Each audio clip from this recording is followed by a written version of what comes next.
Good morning, class.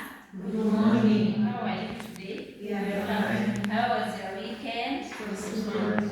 Okay. I will start by calling the attendance. I want to do that all of you are in. Naomi Karia. Present. Linda Hamati. Present. Lina Makoma. Present. Joan Saikwa. Present. Mercy Chelangat. Present. Felicitas Chepto. Present. Stephen Kimanzi. Present. Okay. So, in our last lesson, we learned about labor laws. So, who can define for us the labor laws? Yes, Joan. Labor law is a branch of law that regulates the relationship between employer, employee, and the government. Yes, that's a good clap for Joan. Also, we did the importance of labor laws. What are the importance of labor laws?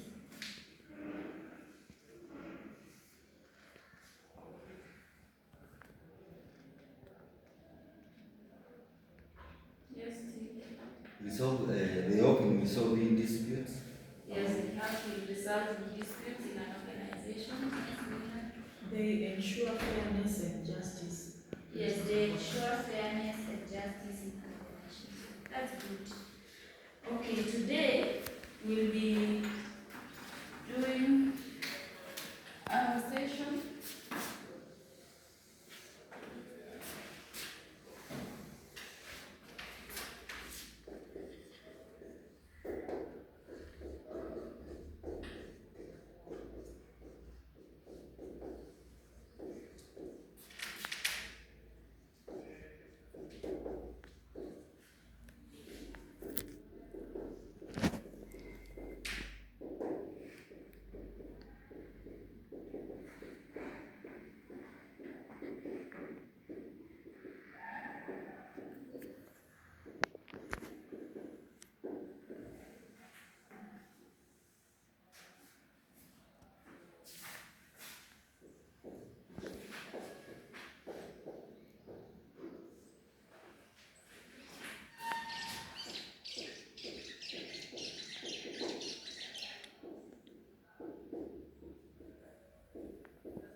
Okay, so today we'll be continuing with the concept of labor laws. We will be doing the types of labor laws, the sources of labor laws, and the evolution of labor laws. So class, now that we know the meaning of labor laws, the importance of labor laws, what are the types of labor laws? I want you to take a minute, think about it, and give me the types of labor laws.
We have a collective labor law. Collective bargaining.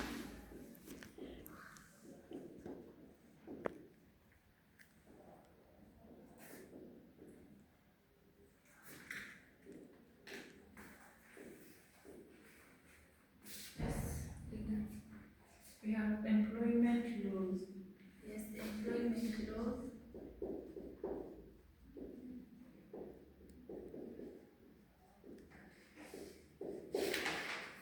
Yes, ma'am. Labor Relaxation laws.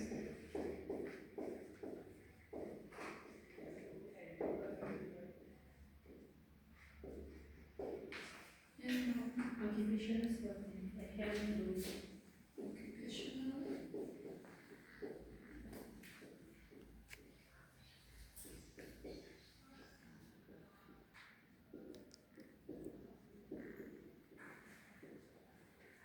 John. Workers' compensation.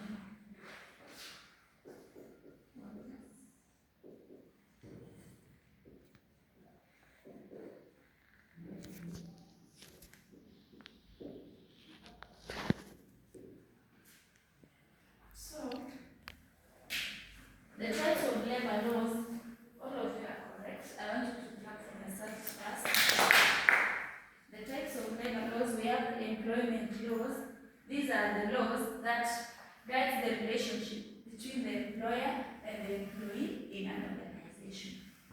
And then we have the industrial labor laws.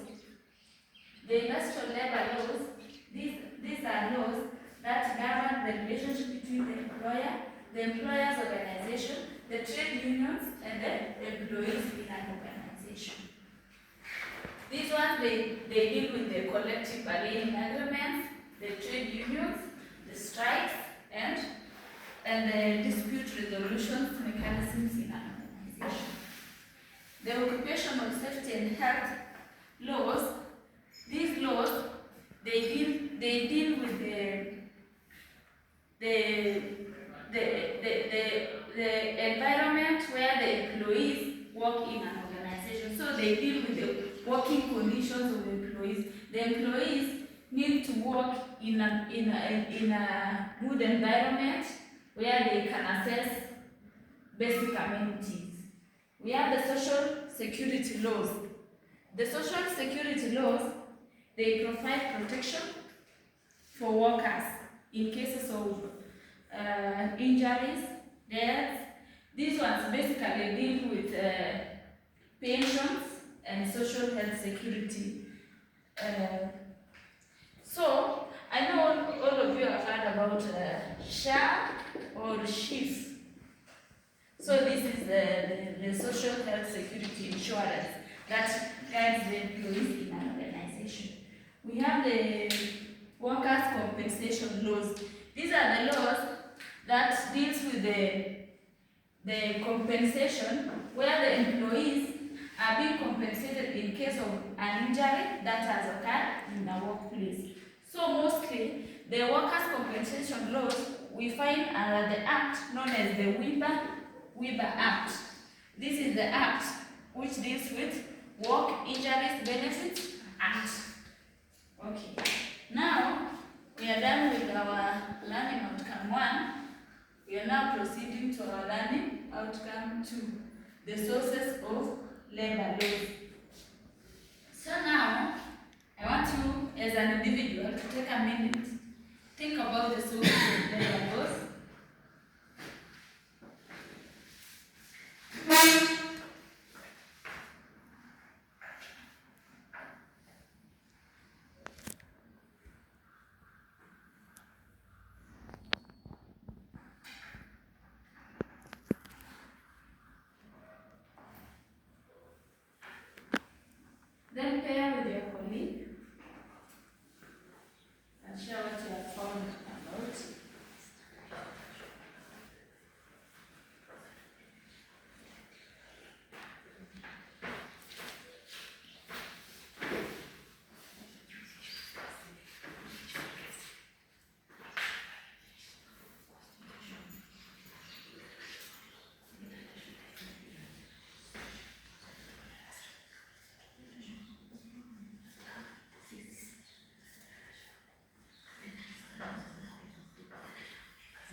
law, these are the acts of parliament.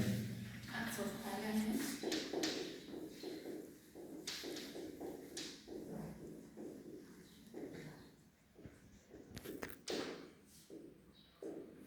Yes, The collective bargaining agreement. collective bargaining agreements.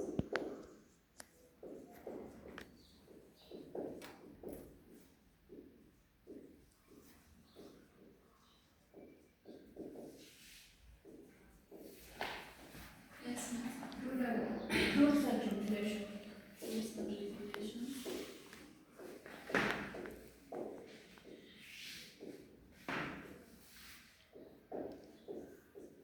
Any other? Yes, Linda. Employment contracts. Employment contracts.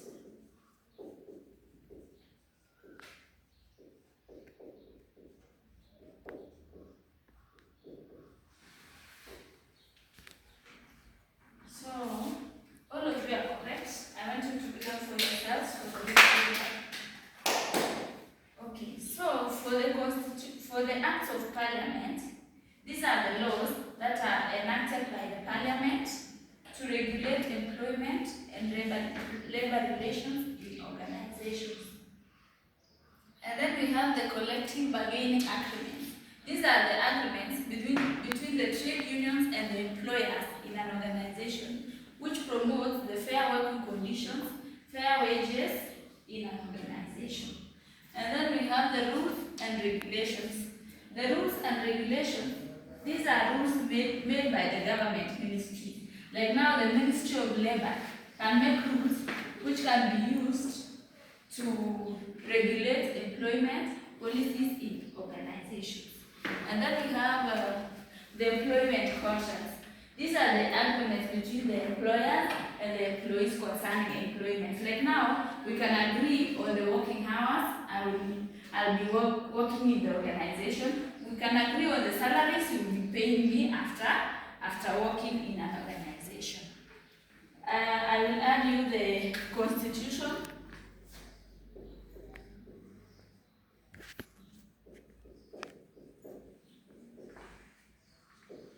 So, on the constitution, this is the supreme law that guarantees fundamental rights of the workers in an organization, that is such as the fair labor practices and equity, and also freedom of association. Like now, when you are not contented with what is going on in an organization, you have the freedom to talk about it, to hold a strike, which should be a legal one.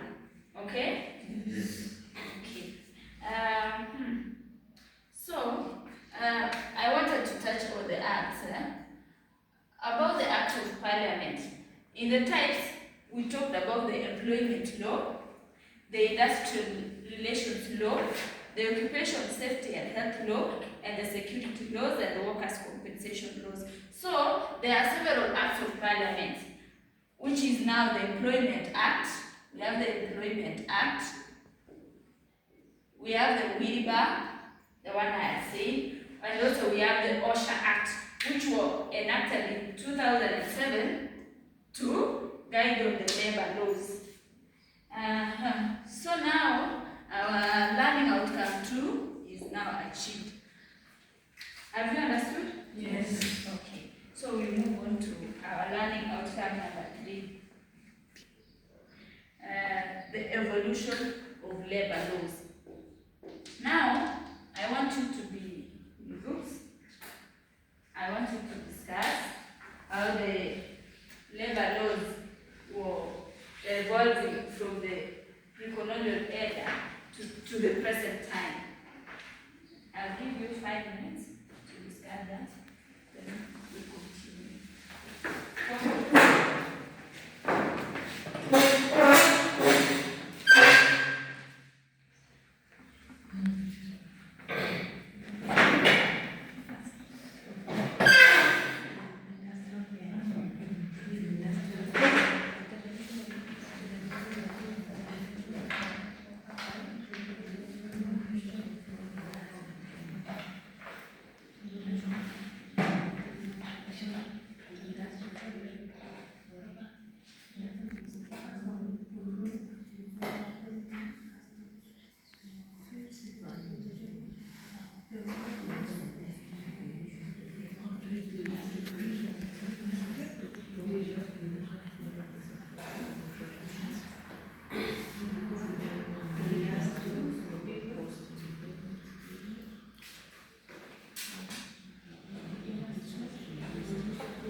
I'll be expecting some explanations.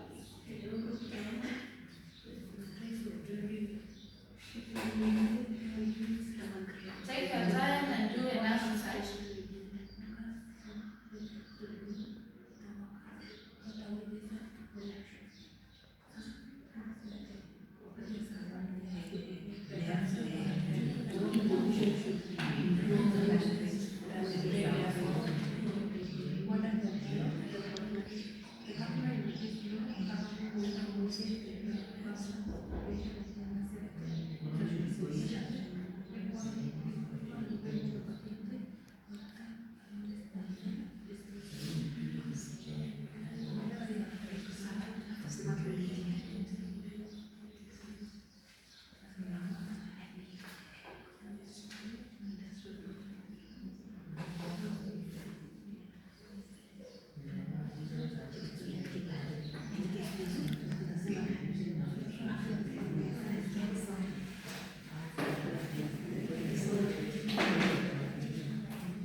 Evolution. Yes, Rupa? Transitional or ecological. Yes, the colonial era.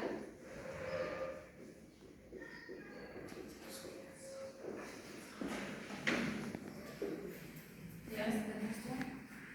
Industrial revolution. Industrial.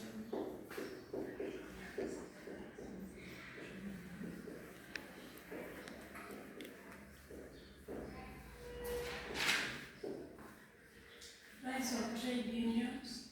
Rise of trade unions.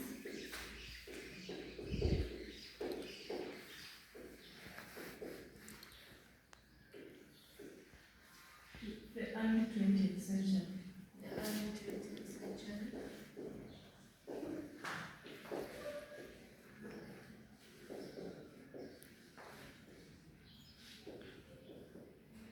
Yes. Post-World War II. Post-World War II. Post-World War II.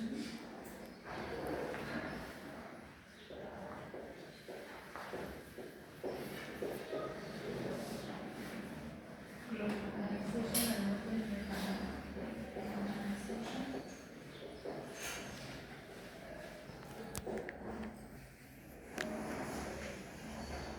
So, in the I want to verse first, clap for yourselves. You've done it. Okay. So during the colonial era, it was much of the agricultural base. So the laborers were just taken to a farm, they worked, but the working conditions were so poor by then.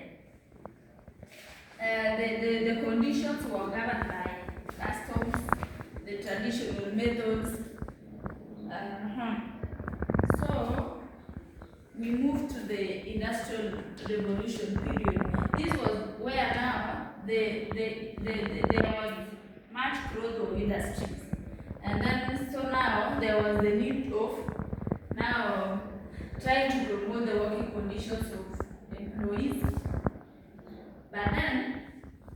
By then now the payments were low, the conditions were not so safe, so there was also some need to change on some labor laws. And now we go to the rise of trade unions. Now here, the employees now gather, they thought about how can they form a union where their rights will be heard. So now they organize the trade unions, where the trade unions now protected the rights of employees. And in the early 20th, they now introduced the minimum wages, the payment of laborers is now in the International Labour Organization Act. And now we go to the post-World War II, where the labor rights, they were recognized as human rights. People now knew their rights. If you are not okay with something, you will have to talk about it. Now we have the globalization and modern labor laws to the present time now, where there were growth of multinational corporations and the labor laws were expanded now to cover the gender equality, which is now there was the three-quarter gender rule, that such that organizations will not be hiring only one gender, only one tribe or one race.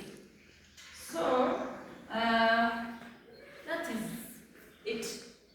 Now I want you to close your books and tell me what you plan today. I want to know that you understand what I told you today.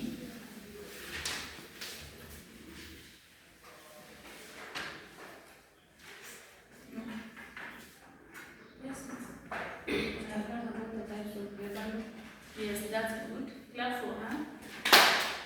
Yes. I have learned about sources of labor. Yes, that's good. Clap for Steve. Yes. I've learned about the pollution of labor laws. Yes, that's good. So now, before I end my session, I want to give you an assignment.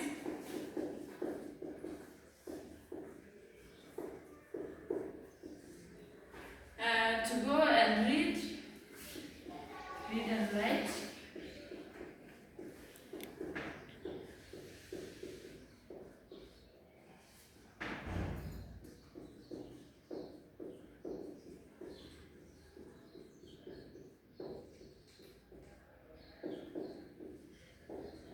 I want you to go read and write notes on principles of labor laws.